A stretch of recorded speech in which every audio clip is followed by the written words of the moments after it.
children, hope you're all doing good. Let's start today's chapter, Simple Machines.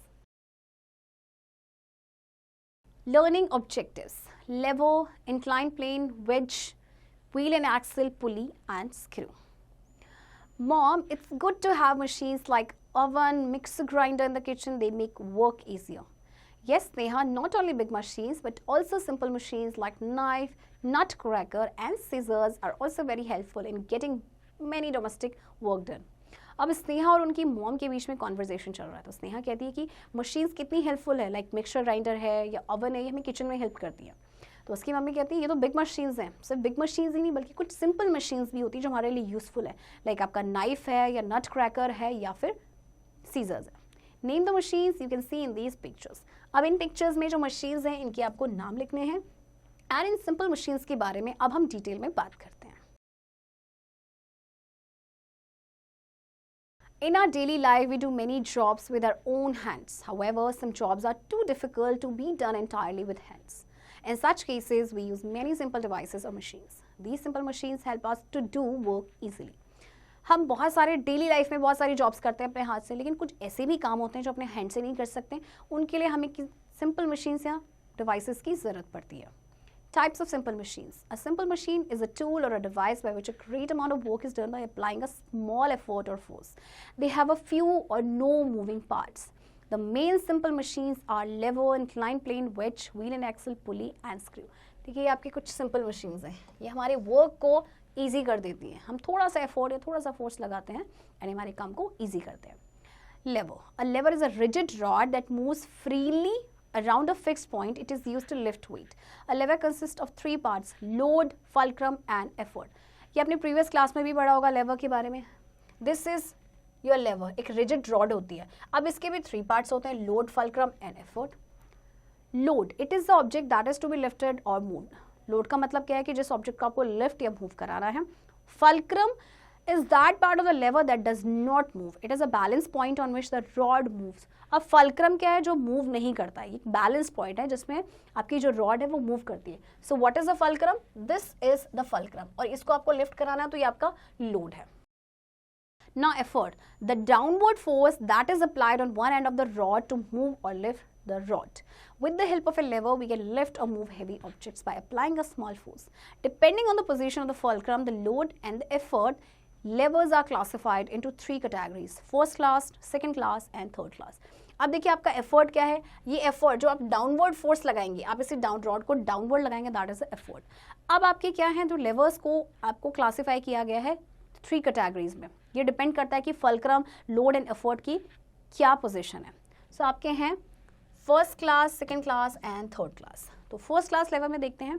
First class lever. In first class levers, the fulcrum is in between the effort and the load. Scissors, trolley, seesaw and pliers are examples of first class lever. First class lever में क्या होता है कि आपका जो fulcrum होता है वो effort and load के बीच में होता है. For example, ये सारे first class आपके levers हैं. Second class lever. In second class lever, the load is in between the fulcrum and the effort. अब आपका क्या होगा कि आपका जो load है वो आपके effort और fulcrum के बीच में आएगा. For examples, bottle openers, nut crackers and wheelbarrows are examples of second class levers. Third class lever. In third class lever, the effort is in between the fulcrum and the load. Staplers and fishing rods are examples of third class levers. अब third class में क्या होगा कि आपका जो effort है अब वो आपका बीच में आ जाएगा fulcrum and load के. For example, staplers and fishing rods. Inclined plane. An inclined plane is a slanted surface or a ramp that helps us to move object up to a particular height. It is easier to push or roll down objects on an inclined plane rather than lifting them. Workers use an inclined plane to load barrels into a truck. A winding and going up a hill and ramps in hospitals are other examples of inclined plane. देखिए inclined plane आपका इस तरह से होता है, एक slanted surface होता है या ramp होता है जिससे हम कोई भी चीज़ को particular height तक हम उसको move करा सकते हैं किसी object को. तो देखिए किसी भी object को push करना या roll करना बहुत आसान होता है inclined plane में. अगर आप उसे lift कर रहे हैं तो उसमें आपका ज़्यादा effort भी लगता है, right? Wedge. The wedge works on the principle of an inclined plane. The wedge has two inclined or sloping surfaces joined together.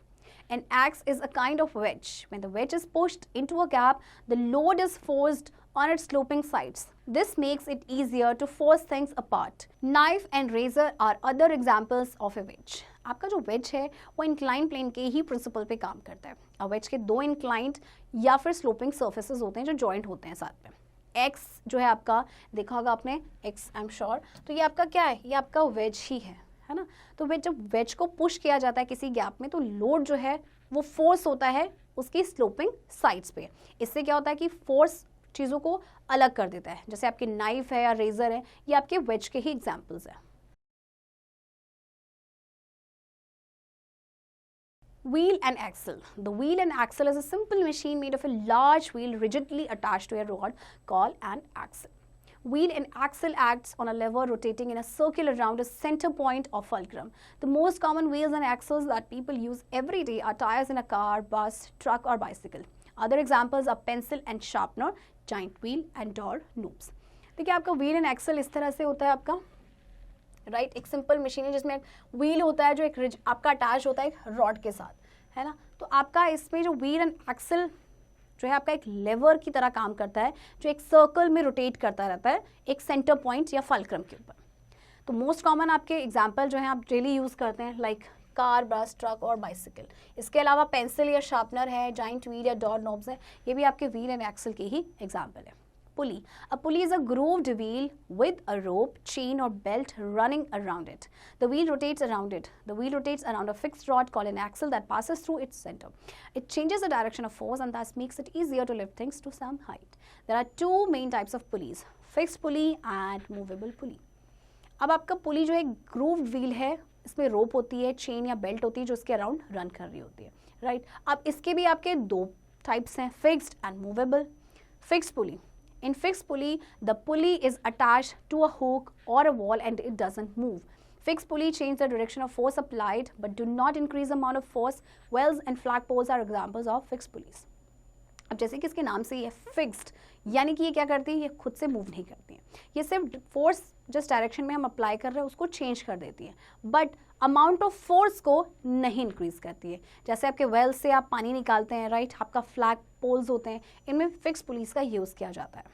Movable pulley. In movable pulley, the pulley moves with the load. The advantage of this pulley is that it reduces the effort used to pull load. Examples of movable pulley are cranes and tackle pulley in sailing boats. अब movable pulley क्या करते हैं, ये load को move कराते हैं. तो advantage क्या है इस पुली का, दैट ये एफर्ट को रिड्यूस कर देती है. जो हम जो पुल करने के लोड पुल करने के लिए जो एफर्ट लगाते हैं उसे रिड्यूस करती है. जैसे आपका क्रेन्स या टैकल पुली है, इनमें सब आपके मूवेबल पुली यूज़ किए जाते हैं. Screw. A screw is actually an inclined plane wrapped around a rod spirally. It is commonly used for holding things together and lifting materials. Using screws, two things can be interlocked in such a way that can't be forced to separate. Screws are also used as a method of lifting things like in a chair. Screw actually आपका एक inclined plane होता है जो wrapped होता है एक rod में spirally, right? तो ये आपका commonly use किया जाता है चीज़ों को hold करने के लिए साथ में या materials को lift करने के लिए. स्क्रू की हेल्प से क्या कर सकते हैं, दो चीज़ों को इंटरलॉक किया जा सकता है इस तरह से कि वो सेपरेट ना हो सके. और इसके अलावा स्क्रूज आपके यूज़ होते हैं as a method of lifting things, जैसे कि आपके जैक में. Summary. A machine is a device which makes our work easier and simple. Simple machines do work either by changing the direction of force or by reducing the effort needed. Some simple machines are lever, pulley, inclined plane, wedge, screw, wheel and axle. The wedge works on the principle of an inclined plane. A screw is actually an inclined plane wrapped around a rod spirally. देखिए machine आपको पता है कि हमारे काम को easy कर देते हैं और सिंपल कर देते हैं. तो इस चैप्टर में हमने पढ़ा 5 टाइप्स ऑफ सिंपल मशीन्स के बारे में. वेज आपका इंक्लाइन प्लेन के प्रिंसिपल पे काम करता है एंड स्क्रू आपका एक्चुअल में एक इंक्लाइन प्लेन होता है which is wrapped around a rod spirally. Children, I hope आपको ये चैप्टर समझ आया होगा एंड इस चैप्टर की प्रैक्टिस अब आप खुद से करेंगे.